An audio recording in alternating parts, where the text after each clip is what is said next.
Magandang araw po sa inyong lahat. Kumusta na po kayo? Nandito naman po ang Pobreng Kapampangan. Ayan, meron naman po akong ibabahagi sa inyo. Napakagandang topic na ito, lalo-lalo sa mga kababaihan dyan. Marami mga babae na talagang sobra yung pagmamahal nila sa kanilang asawa. Minsan, di ba?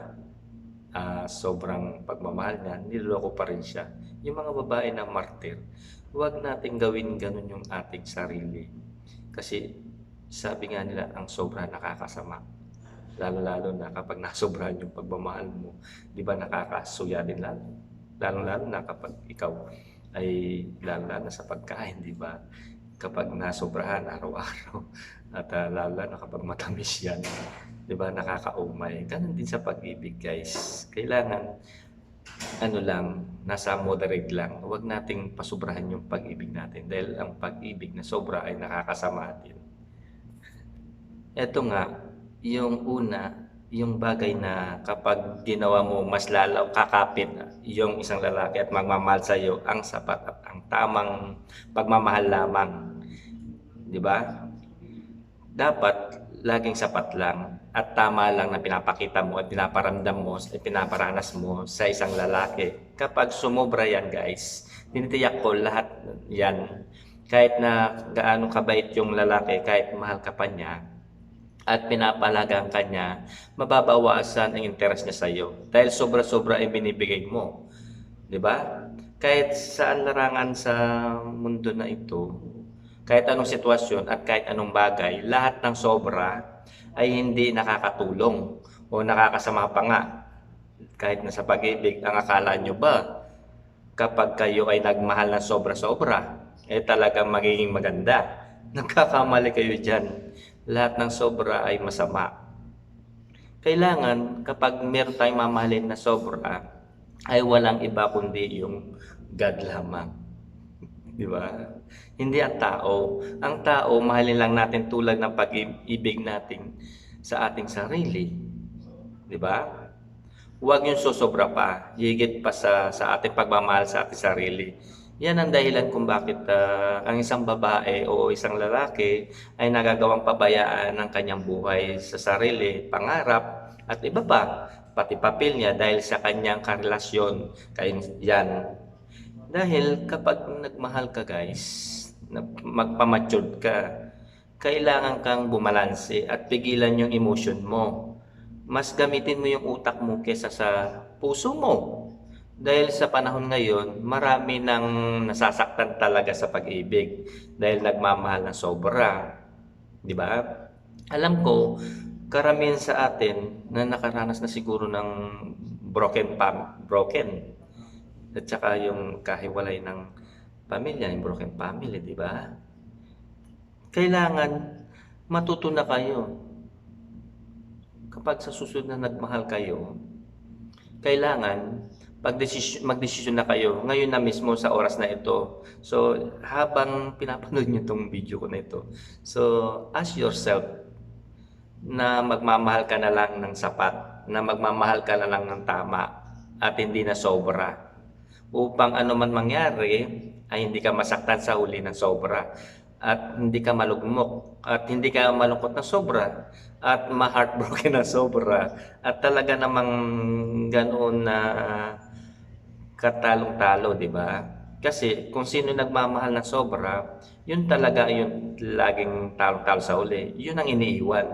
Di ba kayo nagtataka? Yung kanta na, bakit kung sino pa ang siyang marunong magmahal, ay siyang madalas maiwan nang di alam ang dahilan. Di ba? Totoo po yun. Dahil ako rin, naranas ko po yan. Kaya nga, sinishare po sa inyo itong usapin na ito. Yung sobra-sobrang magmahal. Dahil ako, talagang sobrang din nagmahal. Dahil kapag nasaktan ka, sobra din. Kaya kayo, kapag kayo ay magmamahal, ano lang, moderate lang, wag sobra-sobra. Dahil kapag kayo ay iniwan talagang ang sakit, huwag nyo ibigay lahat. Magtira kayo ng 50% bumibigay lahat ng kasi nga sobra-sobra pa kung minsan 100% lahat ng oras mo, panahon, yung pagmamahal mo, 'di ba? Maraming mga ganyan na nangyayari at laging napapanood natin sa tulpo at lahat binibigay. Lalo na yung mga kababayan natin dyan nandito sa abroad kapag nagmahal at nakipagkaibigan at lahat na yata ng pagmamahal niya at yung lalaki o babae man yan, ibinibigay niya yung attention niya, pati yung mga kita niya, pera niya. So pag uwi, yun nga at lulukuhin ka pa ng babae o lalaki at yan nagkakaroon na ng hindi pagkakaunawaan dahil nga sobra-sobra yung pagmamahal mo binibigay sa kanya. So anong gagawin mo?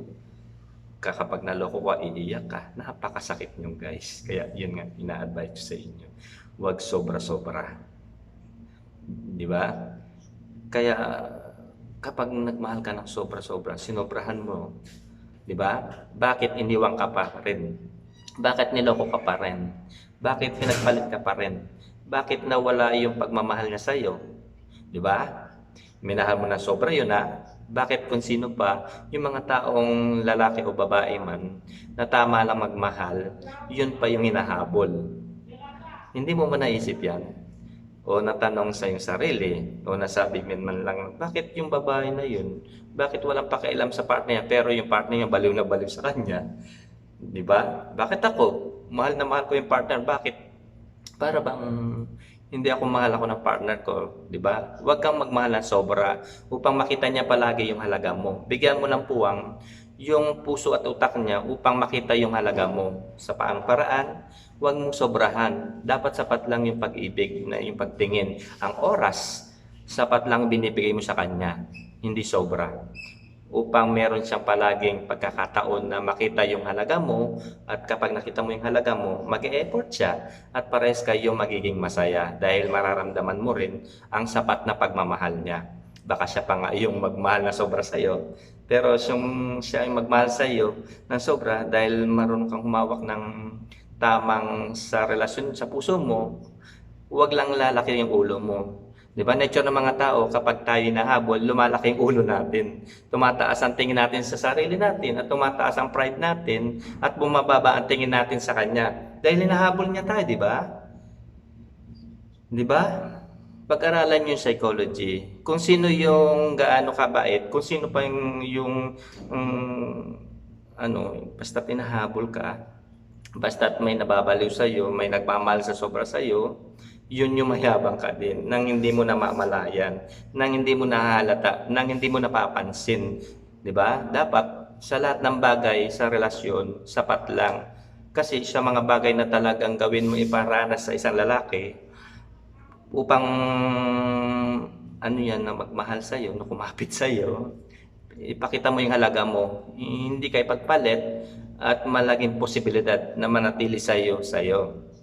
Kailangan sapat at tamang pagmamahal lamang. Yung iparamdam at ipakita mo sa kanya, di ba? At yung kailangan gawin mo upang lalong kumapit sa iyo ang isang lalaki, ang patuloy na pag-improve ng sarili at buhay mo. Di ba? Patuloy ka bang nag-improve sa sarili mo? Patuloy bang self-improvement mo? Patuloy bang nagiging progressive ang buhay mo? Pagiging productive ka ba sa araw-araw? Talaga naman, kapag huwag mong papabayaan yung sarili mo. Kapag ganyan guys, di ba? Lagi kang time sa sarili mo, lagi iniisip yung sarili mo, minamahal mo sarili mo, dahilan kung bakit nagiging mahalaga sa mga taong mga ginagawa mo. Kasi lagi mong gawin upang lagi kang kumapit yung babae o lalaki sa'yo para hindi ka niya iwan, hindi kanya ipagpalit at mag-stay sa sayo at lalo kanyang mahalin sapagkat kapag ikaw mismo pinabayaan mo ang responsibilidad mo bilang isang pagpapanatili sa value mo sa mga mata, yun at yung anyong kagandahan at ang iyong pagiging attractive ay nawala, kaya yan baka magsisika dahil kahit mahal ka pa niya ngayon, kahit pinapahalagan ka pa niya, kapag bumaba ang attraction at interest niya sa iyo dahil nagpabaya ka sa sarili mo, di ba? baka unti-unti siyang maglamig sa iyo nang hindi niya napapansin at namamalayan at nababantayan ang kanyang heart, yung puso. Baka isipin niya na baka iba na yung mahal niya at hindi ikaw kasi bumababa na yung attraction. Dahilan kung bakit hindi kanya naiisip, hindi kanya niya naaalala, hindi na siya na-excite sa iyo, hindi na siya naghahanap sa iyo, hindi na siya ganong kasabik sa iyo. Kaya lagi mo nga alagaan sarili mo upang manatili ang attraction at lagi siyang ma-interest sa iyo. Dahilan kung bakit palagi kanyang naiisip, hahanapin kanya at mangungulit siya sa iyo, maghahabol at mababaliw siya sa iyo. So kapangyarihan ng susi at sa inyong kamay, kailangan panatilihin mo yung value mo. Yung pataasin mo yung value mo, gawin mo. Lagi kang magpaganda, magpa-sexy, at of course, ayusin mo yung ugali mo, yung personality mo. Maging mabuti ka, maging masunurin ka sa asawa mo, maging maamo ka, mapagbigay ka, at mapagmahal sa sapat. Ganyan yan. Hindi yung nagmahal ka lang, nakipagrelasyon ka, umibig ka, nagpabaya ka na sa buhay mo, nagpabaya ka na sa sarili mo, pati yung attitude mo, huwag ganyan. Iiwan ka talaga ng tao sa paligid mo, pati yung mga lalaki, yung lalaki na mahal mo. Di ba? Baka isipin ng iba na mas mahalaga naman na yung personality, baka isipin nyo na ganyan. Mas mahalaga yung ugali. Of course, mahalaga yung attitude kaysa itsura. Kasi iyan ang hindi kumukupas. Mananatili yan hanggang sa pagtanda natin, hanggang sa huling hininga. Ang inyong attitude, ang inyong heart, ang inyong puso. Kaya napakahalaga na dapat i-consider din natin, napakahalaga na isipin natin yung nature ng isang lalaki o babae. Ang nature ng mga kalalakihan. Ang male nature na ang mga kalalakihan ay na-attract sa magaganda na babae. Kahit na may edad ka na, kung hindi ka naman nagpapabahay sa sarili mo, talaga namang ma-attract mo pa rin yung mga lalaki. So nasa iyo talaga yan bilang isang babae. Talaga naman kahit anong mangyari, wag mong pababayaan ang sarili mo. Sapagkat bawat araw na pinapabayaan mo sa sarili mo ay talaga namang nagbabawas ka ng value sa sarili mo. At kapag nababawas ka sa sarili mo, darating ang araw, mapapansin ng partner mo na isipin niya, di naman ito ganito dati Nung nagustuhan ko, nung niligawan ko, ang sexy-sexy, ang ganda-ganda niya. Nung nagustuhan ko to, niligawan ko to, ang ganda-ganda niya nito. At ang bango-bango pa. Ano nangyari? At bakit ganito ang amoy niya ngayon? At bakit niya yung kanyang itsura? Parang hindi niya na magawang magsuklay Parang ganun nga. Ano nga ba? Labas-labas yung bil niya. Tumaba na siya. Pumangit na siya. Huwag kayong masaktan guys. Dahil ngayon, yung mga buhay na ginawa mo, kung ano yung itsura mo, katawan mo, laging may solusyon. Bakit? Hanggat may buhay at may pag-asa. Yes, totoo yan. Kapag gusto may paraan. Walang imposible kapag gusto mong magbago, kapag gusto mong i-improve sa sarili mo. Kahit nasa bahay ka lang, kahit saan ka, marami kang gawin at isipin para i-improve ang sarili mo. Magpa-sexy ka, magpaganda, kaya mo yan.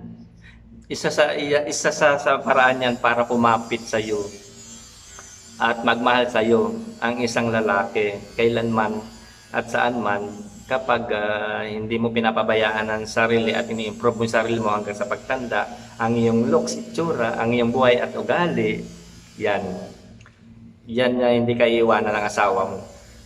Ito pa yung ano ba yan, ang ingay nitong gumagawa sa bahay natin.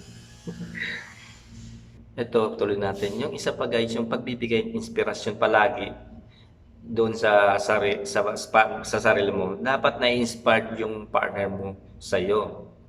Hindi ka nagdudulot ng stress o bugnot sa utak niya.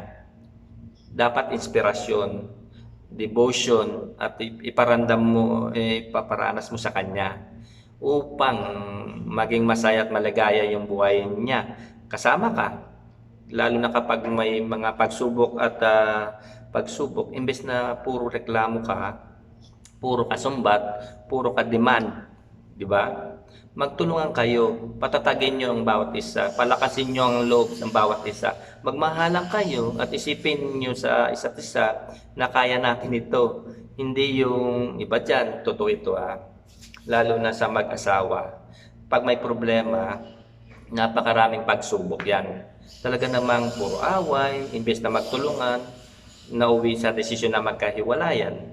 Ang dami nyo ng anak, tumanda na kayo at ngayon pa kayo maghihiwalay, ngayon pa kayo maghihiwalay, di ba? Ngayon pa kayo susuko.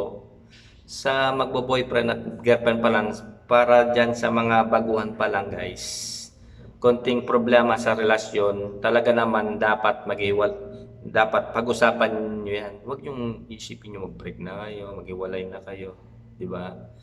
Lagi nyong isipin yung pag-ibig na simulan ninyo sa inyong relasyon. Huwag kayong kagad sumuko. Hindi yung konting away lang susuko na agad, hindi mapag-usapan ng tama. Kapag sobra na, tama na yon. Kapag sobra na yung ginagawa ng bawat isa, yung niloloko ka na, di ba? Kapag kaya pa naman o mapapag-usapan na mabibigyan ng resolusyon, huwag kayo maghihiwalay. Magmahalan kayo, maging matibay kayo, at bigyan mo ng inspirasyon ang partner mo.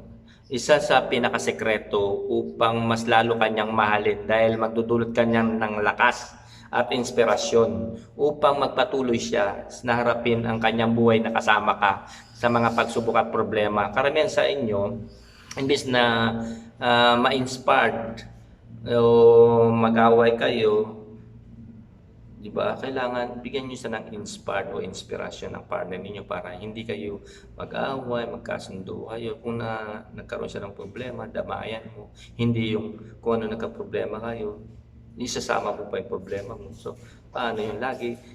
Hindi kayo magtatagal doon. So, kailangan pag-usapan niyo, hindi lagi kayo nag-aaway. Kung may mga problema sa mga nangyayari, yung bibig ninyo, di ba? Dapat mag-usap kayo at magunawaan. Lagi kayong lumapit sa Diyos, magdasal, na sana gabayan kayo, lalo na sa mga buhay-buhay ninyo. Hindi yung konting problema, pinalalaki ninyo, di ba? Dapat magdasal kayo at sa Diyos, na sana gabayan niya kayo. Ganun lang guys. Magbigay ng inspirasyon sa partner ninyo at natitiyak ko lahat kapag dumating ang panahon na siya ng problema at kalungkutan, ikaw ang lagi niyang hanapin dahil nagdudulot ka niya ng kalakasan. Pinapakinggan mo siya at pinapalakas mo ang loob niya, pinapayuhan mo siya at binibigyan mo ng inspirasyon dahilan kung bakit na ikaw yung talagang yung pinaka-nasandalan niya sa buhay. Hindi niya makakayanan na wala ka, palagi kanyang hahanapin at mas lalong tatapat ang respeto niya at pagpapalaga niya sa iyo dahil palagi kang nandyan sa kanya at nagpapayo, nagpapalakas ng loob at nagbibigay ng inspirasyon sa kanya sa puso na yun kakayanin niya yung kanyang mga pagsubok at lalakas ang kanyang determinasyon para mabuhay at magkasama kayo. Sana ganyan kayo sa partner ninyo at huwag puro away, huwag puro galit, huwag puro sumbat, huwag puro demand, huwag puro kung ano-ano lumalabas sa bibig mo, yan, upang ang partner mo ay lagi kanyang mahalin at malalong kumapit sa iyo.